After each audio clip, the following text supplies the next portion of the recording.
देखिए, मुझे लगता है लीडर ऑफ ऑपोजिशन की हैसियत से, एलओपी की हैसियत से आदरणीय राहुल गांधी जी ने आज जिस प्रकार की बात की है, ये न केवल अनुचित है, मगर मुझे लगता है कहीं न कहीं this does not present India in a good light. और एक इररेस्पॉन्सिबल स्टेटमेंट है राहुल गांधी का। The statement is without any facts. इसमें कोई फैक्ट नहीं है।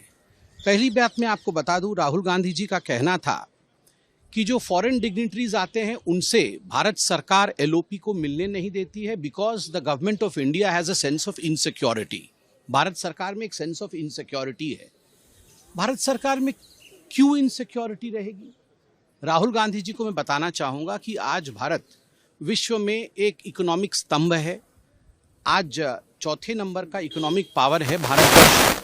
स्वाभाविक रूप से तीसरे नंबर की इकोनॉमिक पावर की ओर बढ़ रहा है भारतवर्ष। आज भारतवर्ष का एक कद है विश्व में, तो इनसिक्योरिटी तो कदाचित नहीं है।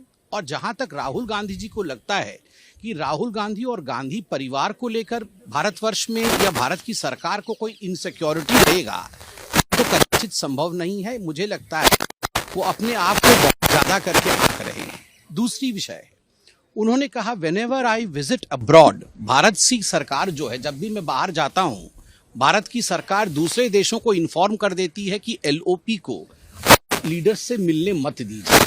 आपको क्या लगता है, हमारे देश को इस प्रकार से आंकना, हमारे देश के विषय में इस प्रकार से बात करना, वह भी जब विदेशी मेहमान, जब पुतिन जी आके पहुंचने वाले हैं, कहीं न कहीं देश के विषय में ऐसा कहना उचित नहीं है। और राहुल गांधी विदेश जाते हैं तो कहां छोड़ते हैं?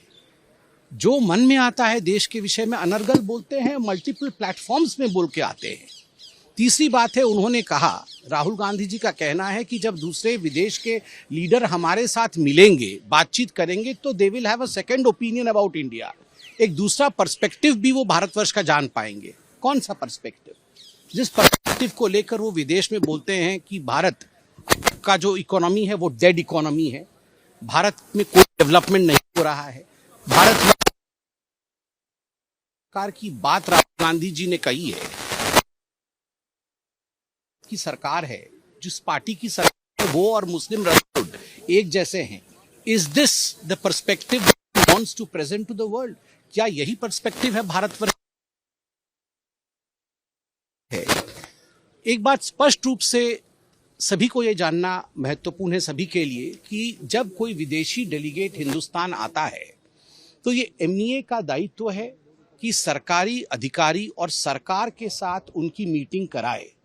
और जहां तक दूसरे अधिकारियों के साथ या दूसरे व्यक्तियों के साथ मुलाकात का विषय है, उनके साथ कर्टेसी विजिट का विषय है, वह जो डेलीगेशन विदेश से आती है वो तय करती है कि हम किससे किससे मिलेंगे। उसको फैसिलिटेट एमईए करती है, मगर तय वो करते हैं। हम उसमें नहीं घुस सकते, हम अर्थात सरकार उसमें नहीं घुस सकता कि किसके साथ वो मिलना चाहते हैं। मगर फिर भी to keep the record straight, विगत जब से राहुल गांधी एलओपी बने हैं, अर्थात 9 जून 2024 से अभी तक राहुल गांधी एलओपी के रूप में भारतवर्ष में किन किन से मिले हैं, मैं बताना चाहूंगा। Former prime minister of Bangladesh Sheikh Hasina ji, उनसे 10 जून 2024 को राहुल गांधी जी की मुलाकात हुई थी। दूसरे नंबर पे prime minister of Malaysia Shri Anwar Ibrahim, जिनसे मुलाकात राहुल गांधी जी की 21 अगस्त 2024 को हुई थी।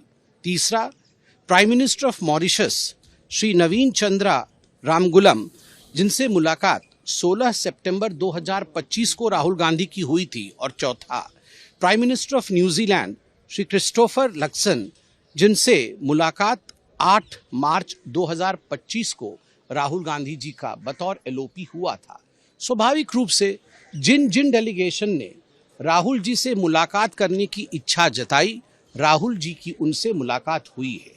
और जैसे मैंने कहा कि राहुल जी इन सारे विषयों को लेकर जिस दिन पुतिन जैसे एक बड़े अधिकारी दूसरे देश के राष्ट्राध्यक्ष आ रहे हों, उसी दिन इस प्रकार की कंट्रोवर्सी खड़ी करके देश की छवि को धूमिल करने का प्रयास राहुल जी से हम एक्सपेक्ट नहीं करते हैं। वो एक एलओपी है और एलओपी को हमेशा एक रिस्पॉन्सिबल तरीके से बिहेव करना चाहिए।